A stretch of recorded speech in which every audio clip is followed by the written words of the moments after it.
छत्तीसगढ़ में सुरक्षा बलों ने 29 नक्सली मारे हैं। दरअसल मुठभेड़ में 27 लाख के 2 इनामी ढेर किए गए हैं। बीएसएफ इंस्पेक्टर रमेश चौधरी समेत 3 जवान इसमें घायल हो गए।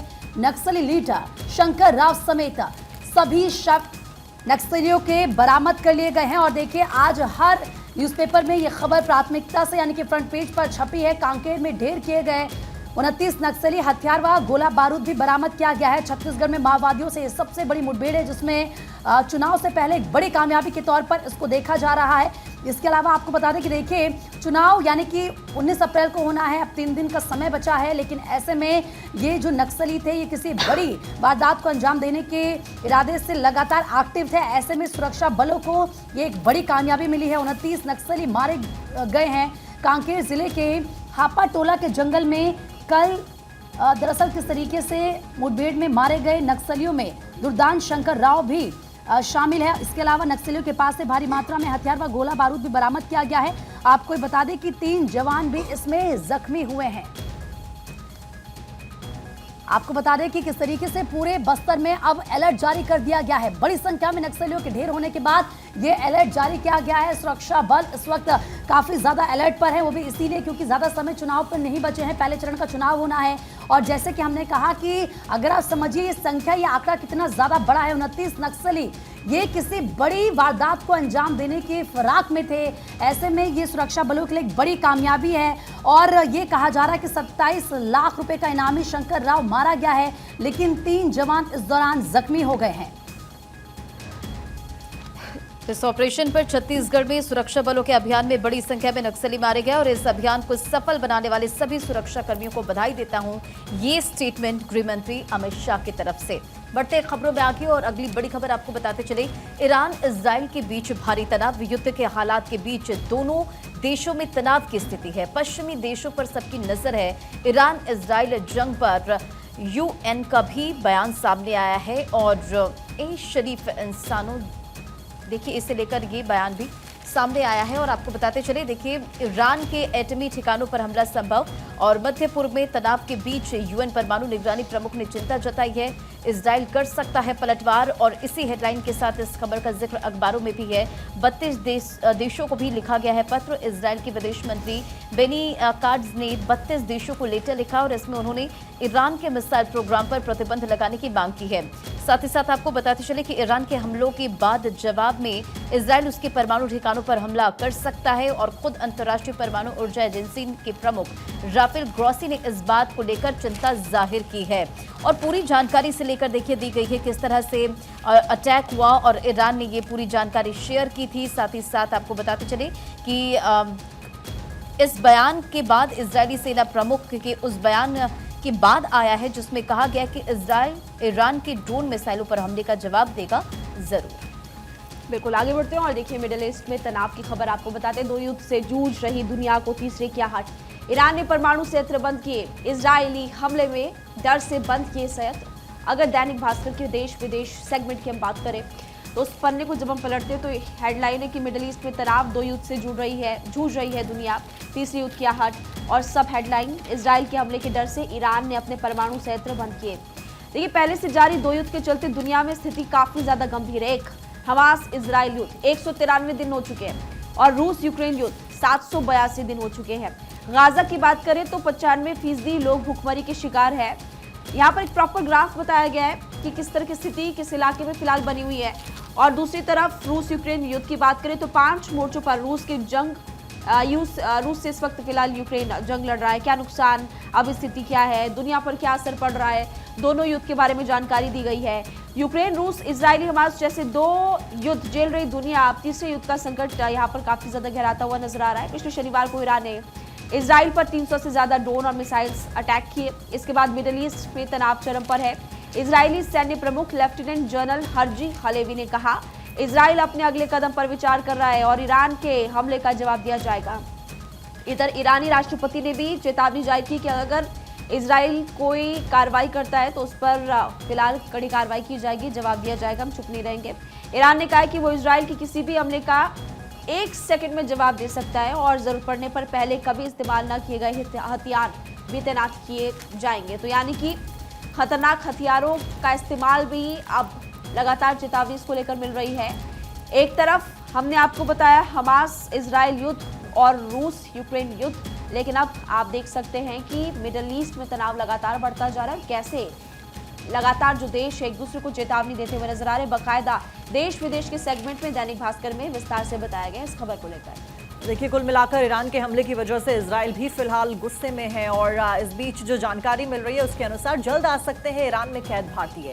एक और कूटनीतिक सफलता की ओर मोदी सरकार नजर आ रही है। जल्द हो सकती है भारतीयों की रिहाई। ईरान के विदेश मंत्री की ने एस जयशंकर, जो कि हमारे विदेश मंत्री हैं, उनके साथ में बातचीत करी। दोनों मंत्रियों की बातचीत हुई है। मालवाहक जहाज पर है 17 भारतीय। मालवाहक जहाजों को ईरान ने कब्जे में ले लिया है।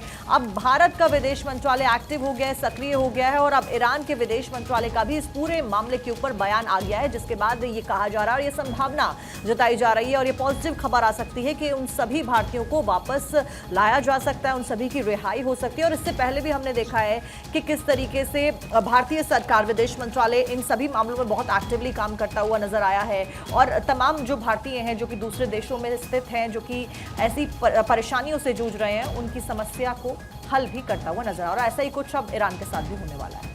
बिल्कुल, देखिए किस तरीके से लगातार इस पूरे ऑपरेशन को लेकर बातचीत की जा रही थी और गुड न्यूज़ ये है कि किस तरीके से जल्द आ सकते हैं ईरान में कैद भारतीय।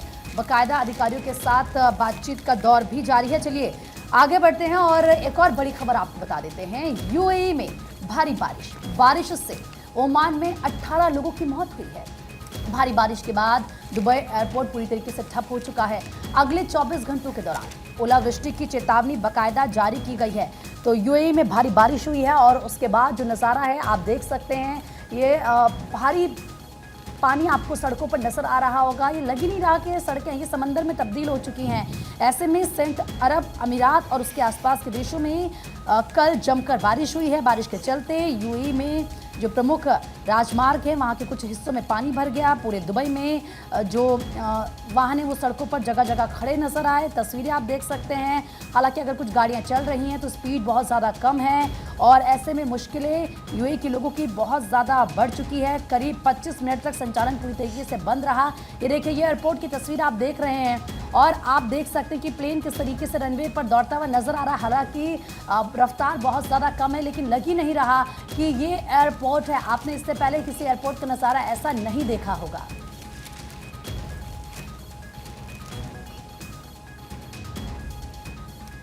तो चलिए एक और बड़ी खबर आपको बता देते हैं। कमलनाथ के गढ़ में अमित शाह का रोड शो। ऐसे में छिंदवाड़ा में अमित शाह ने रोड शो किया। खुले रथ में सवार होकर करीब 700 मीटर की दूरी तय की। अमित शाह के रोड शो में उमड़ा है जनसैलाब। केंद्रीय गृह मंत्री अमित शाह मध्य प्रदेश के दौरे पर रहे और इस दौरान गृह मंत्री अमित शाह ने कमलनाथ के गढ़ छिंदवाड़ा में रोड शो किया। शाह ने खुले रथ में सवार होकर करीब 700 मीटर की दूरी तय की और इस दौरान रास्ते पर उन्होंने जनता का अभिवादन भी किया। उनके एक हाथ में बीजेपी का चुनाव चिन्ह कमल का फूल नजर आया, तो वहीं लोगों ने गृह मंत्री के ऊपर फूल बरसाकर उनका स्वागत किया। शाह के साथ प्रदेश के सीएम मोहन यादव भी रहे। आपको ये बता दें कि पिछली बार बीजेपी छिंदवाड़ा को छोड़कर सभी सीट पर जीत दर्ज कर पाई थी, तो वहीं इस चुनाव में छिंदवाड़ा को भी जीतने के लिए जोर भारतीय जनता पार्टी लगा रही है।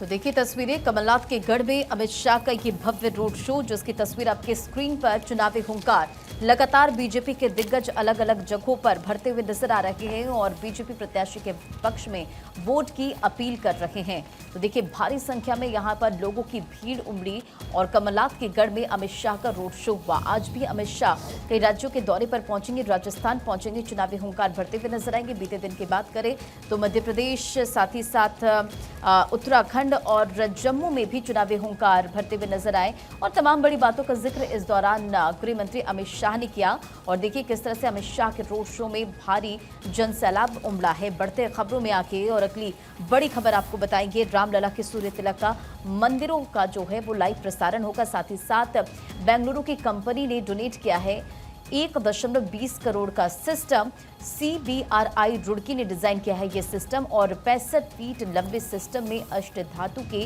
20 पाइप लगाए गए हैं। तो रामनवमी पर 3 मिनट तक रामलला का सूर्य तिलक होगा, इससे लेकर पूरी तैयारी की गई है और आपको तस्वीरें लगातार 12/24 एक्सक्लूसिवली पहुंचा रहा है कि किस तरह से राम दरबार सज धज कर तैयार है।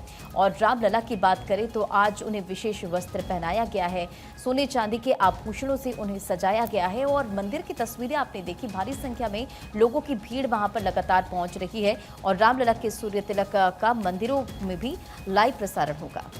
देखिए, दैनिक भास्कर की बात करें तो अयोध्या को लेकर के ये है जानकारी कि 500 साल बाद रामलला की आज राजोपचार पूजा होगी। राजोपचार पूजा क्या होती है?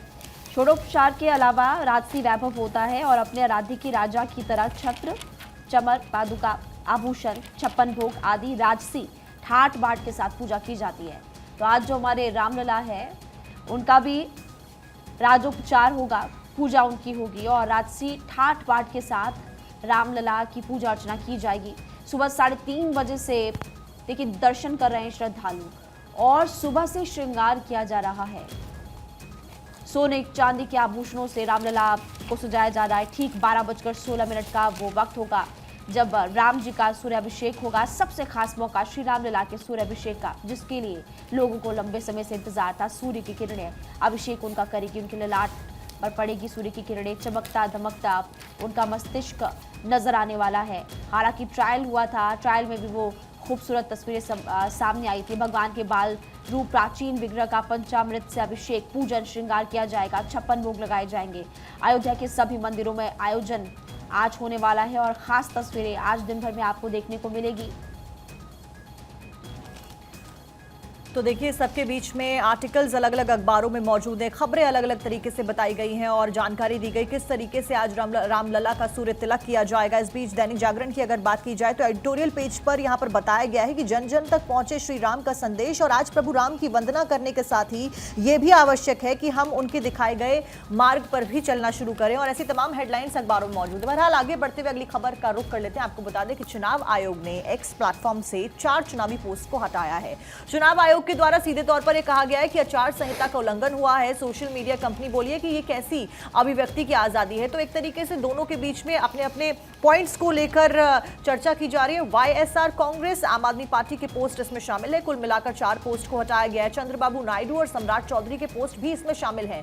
तो इन 4 पोस्ट को हटाया गया है। चुनाव आयोग के द्वारा यह कहा गया है कि आचार संहिता का उल्लंघन है, क्योंकि चुनाव आयोग बहुत ज्यादा स्ट्रिक्ट है। जब प्रेस कॉन्फ्रेंस की गई थी चुनाव आयोग के द्वारा, तब यह स्पष्ट कर दिया गया था कि किसी भी तरीके के जो अफवाहें हैं या आचार संहिता का उल्लंघन होता है तो उसके खिलाफ में एक्शन लिया जाएगा। फिलहाल 4 पोस्ट को हटाया गया है। वहीं सोशल मीडिया कंपनी जहां से इन पोस्ट को हटाया गया है एक्स के द्वारा, वहां पर उनके द्वारा कहा जा रहा है कि ये कैसी अभिव्यक्ति की आजादी है जहां पर इन पोस्ट को डिलीट करना पड़ रहा है। तो सवाल दोनों तरफ से फिलहाल खड़े किए जा रहे हैं। तो 4 पोस्ट जो चुनावी पोस्ट हैं हटाया गया इनको एक्स से, उसके बाद ये तमाम सवाल खड़े हो रहे हैं। आगे बढ़ते हैं। लोकसभा चुनाव की तैयारियां शुरू हो चुकी हैं। नक्सल प्रभावित इलाकों में हेलीकॉप्टर एक सहारा बना है। हेलीकॉप्टर से पहुंचाई जा रही है ईवीएम और वीवीपैट मशीनें। तो देखिए किस तरीके से हेलीकॉप्टर के जरिए इन मशीनों को पहुंचाया जा रहा है, यानी कि एक ये कहा जा रहा है कि सहारा हेलीकॉप्टर बन चुका है। लोकसभा चुनाव की तैयारियां शुरू हो चुकी हैं। आज 17 तारीख है, 19 तारीख को पहले चरण का चुनाव होना है, यानी कि महज 2 दिन का समय बचा है और इसीलिए कोई भी कमी ना रह जाए, तैयारियां पूरी की जा रही हैं। जो ईवीएम है और वीवीपैट मशीनें हैं उन्हें हेलीकॉप्टर के जरिए इन जगहों पर पहुंचाया जा रहा है जहां पर इजीली इन मशीनों को पहुंचाना संभव नहीं है। बिल्कुल, तो लोकसभा चुनाव के पहले चरण के लिए आज से प्रचार भी थम जाएगा और ये देखिए MI-17 के जरिए वीवीपैट और चुनाव को लेकर पूरी तैयारियां जो है वो की जा रही है।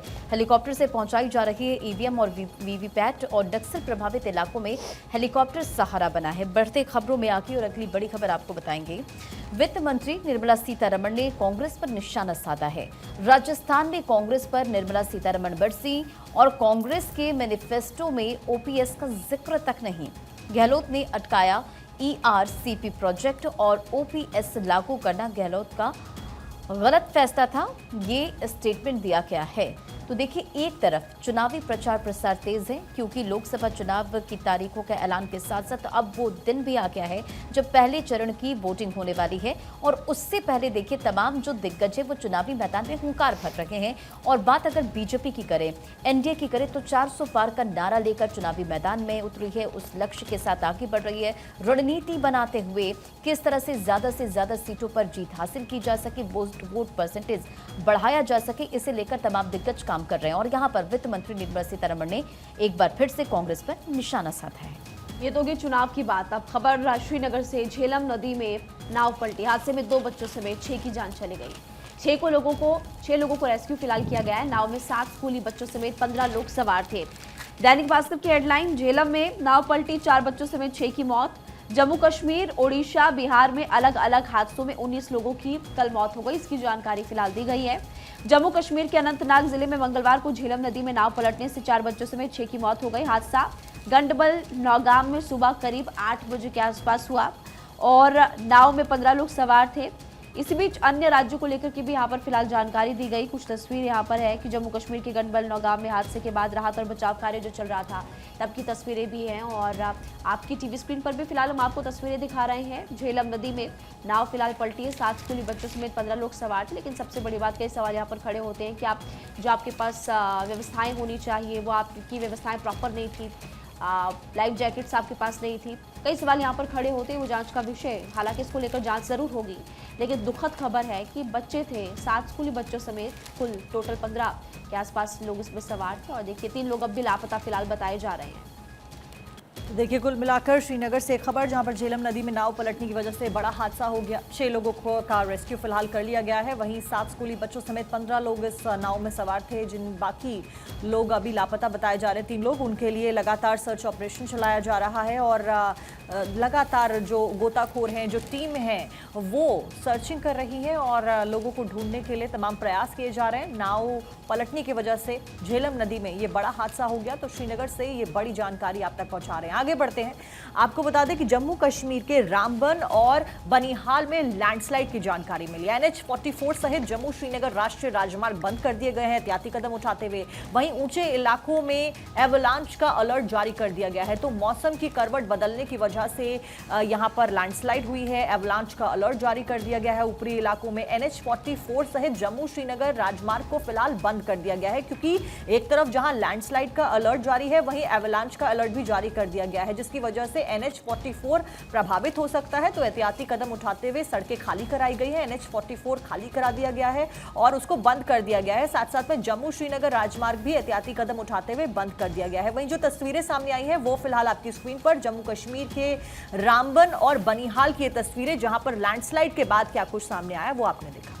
और देखिए, बर्फीला तूफान भी आ सकता है, इसको लेकर अलर्ट जारी किया गया है। आगे बढ़ते हैं, बड़ी खबर आपको बता दें, यूपीएससी का रिजल्ट जारी हो चुका है। लखनऊ के आदित्य श्रीवास्तव बने हैं टॉपर और इस बार आपको बता दें कि 1016 कैंडिडेट्स सेलेक्ट हुए हैं। तो वहीं टॉप 5 रैंक में आने वाली 3 पहले से ही आईपीएस अफसर हैं, यानी कि इनकी तरफ से एक बार फिर से एग्जाम दिया गया होगा, तैयारी की गई है। और टॉप 10 में 6 लड़कियां शामिल हैं। तो लड़कियों ने एक बार फिर से देखें किस तरीके से झंडा गाड़ा है, ये बड़ी खबर आपको बता रहे हैं। और ऐसे में कल सोशल मीडिया पर देर रात तक तस्वीरें आ रही थी, जो ये टॉपर्स थे, इनके परिवार वाले कितने खुश थे। सोशल मीडिया पर खूब सारी वीडियोस कल सर्कुलर हो रही थी। ऐसे में क्योंकि यूपीएससी का जो रिजल्ट है वो जारी हुआ, तो जाहिर सी बात है कि बहुत कड़ी मेहनत करते हैं कैंडिडेट्स, जो उम्मीदवार होते हैं, यूँ कह लीजिए कि जो स्टूडेंट्स होते हैं वो बहुत ज़्यादा मेहनत करते हैं, उसके बाद वो इस एग्जाम को क्लियर करते हैं। ऐसे में लखनऊ के आदित्य श्रीवास्तव टॉपर बने। मेरे ख्याल से महिमा कुछ कहना चाह रही है। महिमा? हाँ, इस पे क्योंकि मेरे पास दैनिक भास्कर है और फ्रंट पेज पर ही बताया गया कि जो टॉप 20 है उसमें से 13 ने बीटेक कर रखी है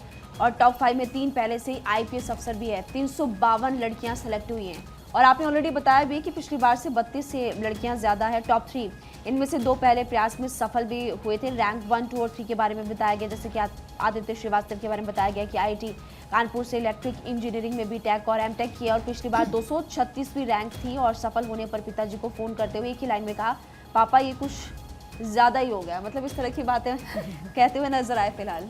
बिल्कुल, तो देखिए, जाहिर तौर पर खुशी का माहौल इस वक्त सभी स्टूडेंट्स और उनके परिवार के बीच है।